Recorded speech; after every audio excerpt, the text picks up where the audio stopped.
Bueno, preciosos alumnos, vamos ahora a ver a desarrollar el tema de lo que es el intestino posterior y sus anomalías.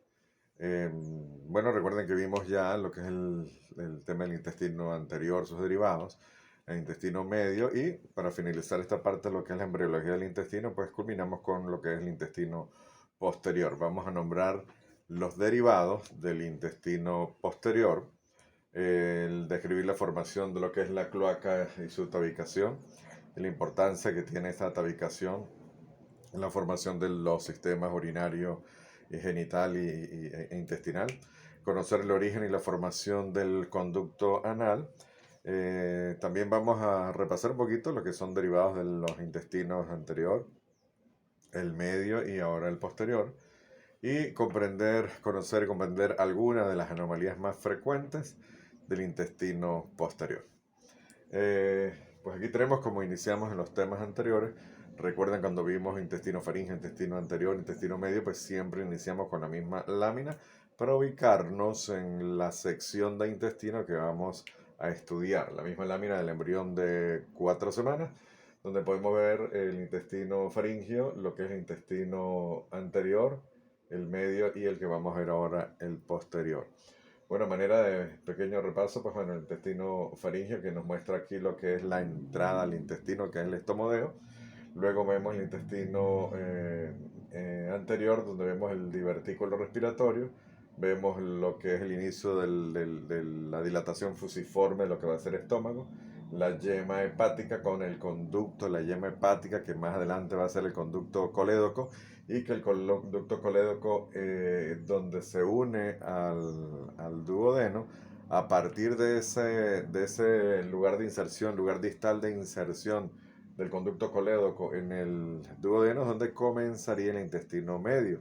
Que lo acabamos de ver, el intestino medio comienza en esa parte distal de la inserción del colédoco, ¿ok? Hasta lo que se llama el vestíbulo del intestino posterior, que es el asa del intestino medio, esa famosa asa intestinal, y donde los derivados pues ya los conocemos, serían la segunda, tercera y cuarta porción del duodeno. Tendríamos entonces lo que es el yeyuno, el ilion en su parte proximal.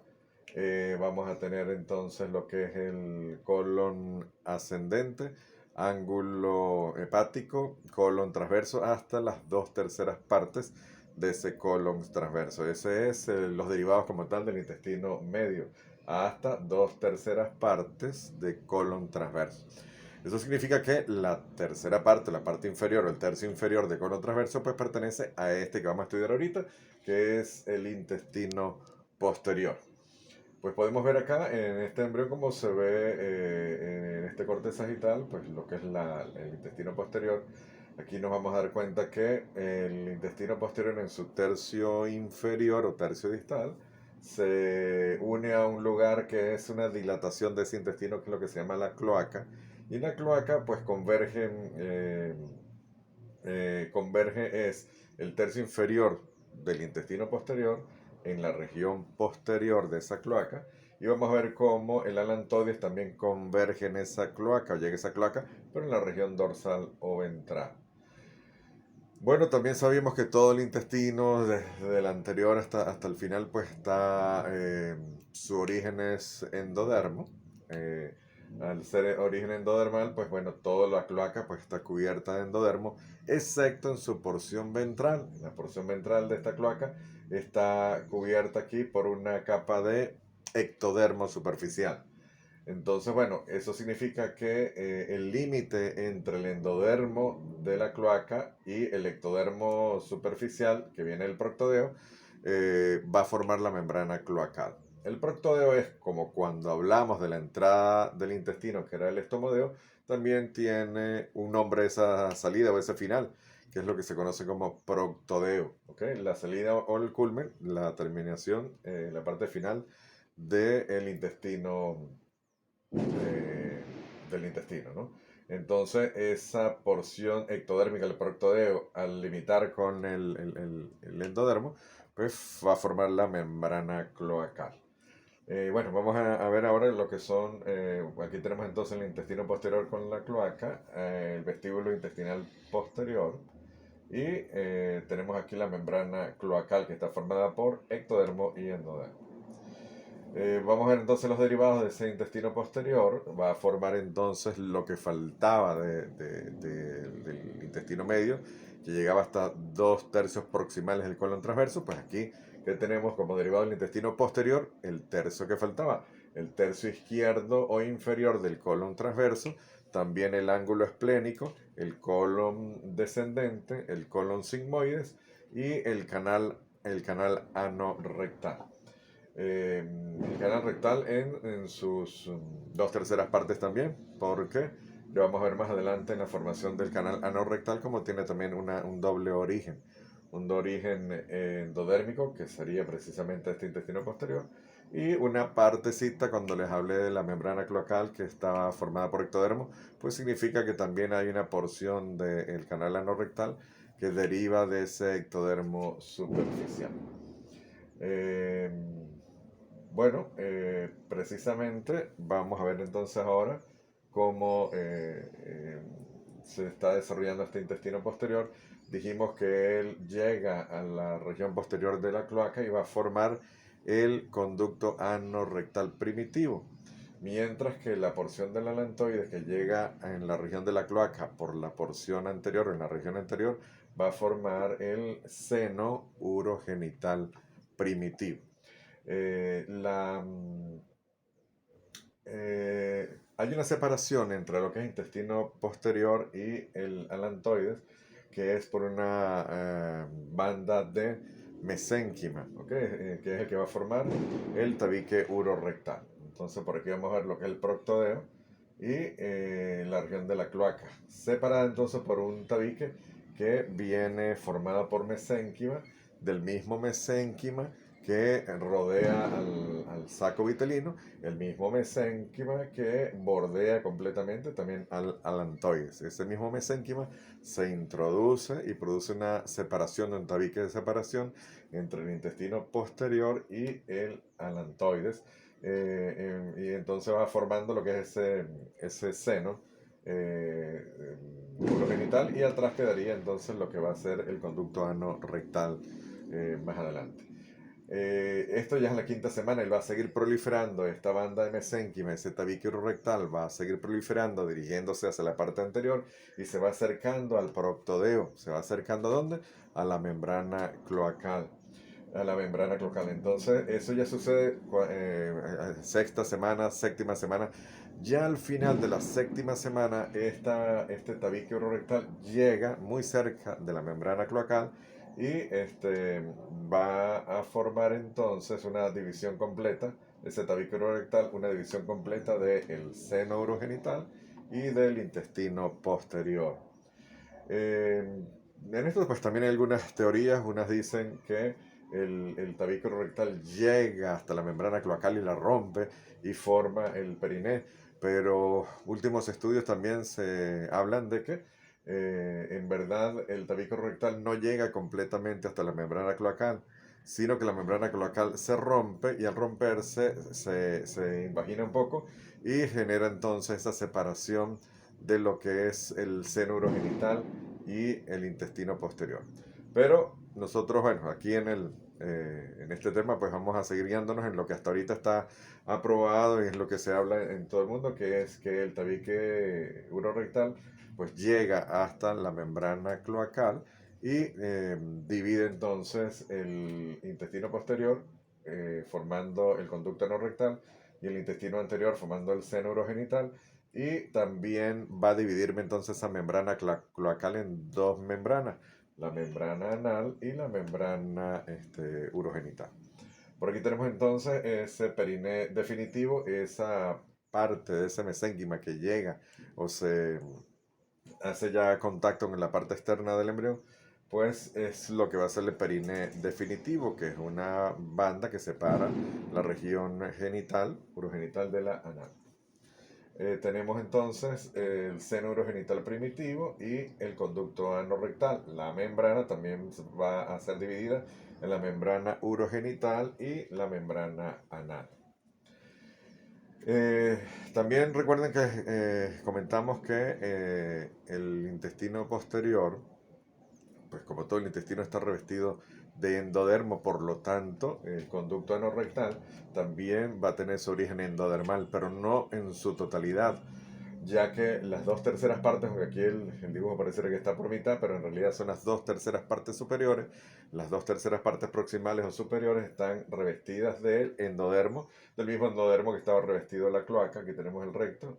La división entre los dos tercios superiores que están revestidos de endodermo y el tercio inferior que tiene su origen ectodermal, es lo que se llama línea pectínea, es la zona de separación entre el intestino o el colon y el ectodermo que viene del proctodeo.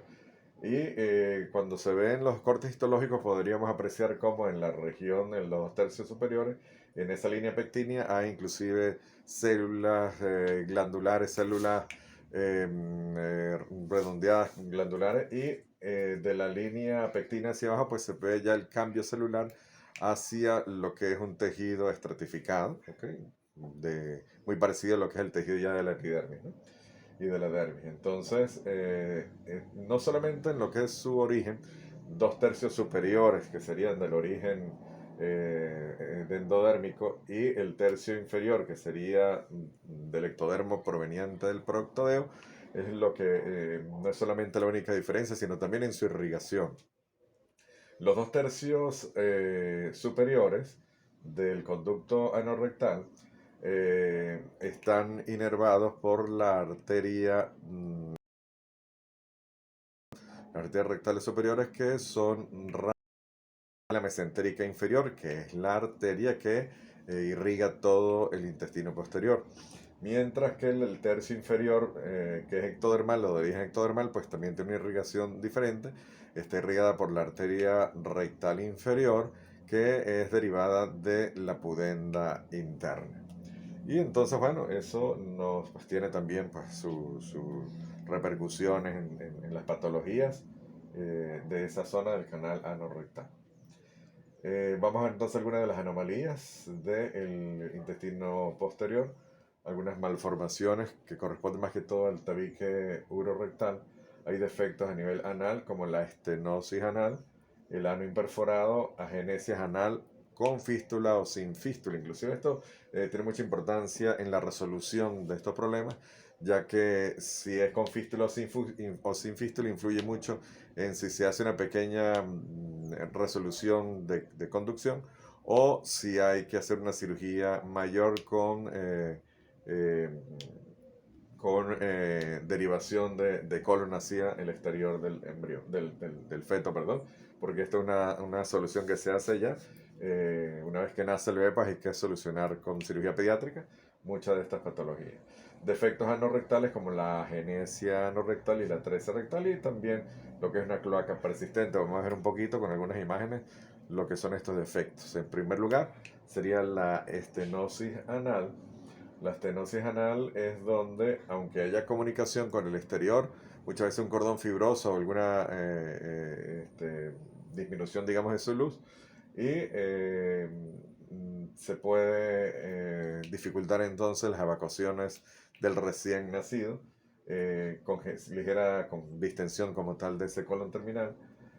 Vamos a ver también, en este caso, lo que es el ano imperforado donde hay la culminación completa del intestino posterior, pero no llega a exteriorizarse. ¿Por qué? Porque, bueno, el origen embriológico pues sería precisamente la no permeabilización de la membrana anal. Recuerden cuando al final dijimos que la membrana anal va a cubrir, digamos, esa región, esa zona, eso también tiende a desaparecer y produce la comunicación entre el exterior y el intestino inferior. Cuando esa membrana persiste, entonces se mantiene en lo que se llama el ano imperforado. Aquí podemos ver entonces la zona genital y solamente piel en la región externa, que en este caso del dibujo pues hay la comunicación completa, solamente falta eh, este, permeabilizar esa zona. En estos casos, pues se hace la cirugía un poco más sencilla, mientras que cuando no hay comunicación o hay unas atresia completas, definitivamente hay que hacer una derivación de colon hacia el exterior, que es lo que se llama una colostomía. Entonces son una cirugía un poquito más largas o más complicadas de resolución de estos casos. Estos son casos como la genesia anal, eh, donde no hay ano, y vamos a ver también lo que es la comunicación. En algunos casos, al no tener salida, digamos, el intestino inferior hacia el exterior, pues deriva hacia algún lugar y muchas veces hace comunicaciones con el canal vaginal o con la uretra, que son lo que se llaman fístulas. Muchas de estas patologías pues son generadas por defectos en la formación del tabique urorectal, en la formación de la cloaca, cuando la cloaca es muy pequeña, entonces no permite como tal una comunicación hacia el exterior, o al no llegar el tabique urorectal, perdón, hacia la zona del proctodeo, pues entonces queda una cloaca amplia y todo converge en esa zona, formando las patologías que vamos a ver a continuación, ¿no? Como la genesia anorectal con fístula hacia la vagina o con fístula hacia la uretra en el caso del varón. En estos casos pueden ustedes como estudiantes de medicina de primer año ver o conocer a un niño recién nacido, y ustedes ver que, bueno, ya sabiendo que no evacúa en las primeras 24 48 horas, que hay distensión de abdomen, llanto, y de repente al orinar esos bebitos, las orinas salen con meconio o con heces, o en la vejiga que se puede apreciar, notar gas en la vejiga, indica que hay comunicación del colon con la parte urinaria, y entonces se va a llenar también la vejiga de gases provenientes del colon y genera muchas patologías. Y ustedes estarían en capacidad de ver o sospechar este tipo de patologías, ¿no? Aquí tenemos también la atresia anorrectal, lo que son atresias y eh, son patologías que están más relacionadas con defectos en la expresión genética, en la expresión del gen encargado de desarrollar toda esta cascada de cambios para culminar lo que es la formación del tubo intestinal posterior. Pues al haber defectos en la expresión genética, en la expresión de estos genes, pues se presentarían algunas de estas patologías como las atresias, fístulas, okay, anorrectales. Por aquí tenemos entonces la atresia donde no culmina, donde el intestino culmina en un saco ciego. ¿Okay? En un saco ciego no hay comunicación con el exterior y empieza a haber dolor, distensión del abdomen del bebé. A eso es a lo que me refería. Cuando es con fístula o sin fístula, pues va a tener diferentes resoluciones quirúrgicas. Aquí tenemos también lo que es la cloaca persistente. No llega el tabique urorectal hacia el proctodeo y entonces queda una cloaca común donde iba a converger tanto los procesos definitivos del seno urogenital con los derivados también del intestino posterior al final, y entonces no se forma como tal la parte final del conducto anorrectal ni del seno urogenital, y entonces va a converger todo, tanto la parte del intestino como la parte urinaria, en una sola cloaca, en un solo espacio, ¿eh? No hay separación de tabique, por lo tanto queda con la misma comunicación con el final de lo que es el conducto vaginal y del meato urinario. Es lo que se llama cloaca persistente, una sola abertura en la zona. Aquí tenemos también otra imagen donde hacen un solo conducto, tanto colon como vagina como vejiga, pues culminan en un solo espacio amplio que es la cloaca persistente. Son anomalías muy complejas de más difícil resolución quirúrgica. Bueno, mis estimados alumnos, gracias por su atención. Espero que sigan ustedes indagando en esto, sobre todo en las malformaciones, para que puedan ustedes a tiempo pues, diagnosticar a su nivel de estudiantes de primer año de medicina patologías del intestino posterior.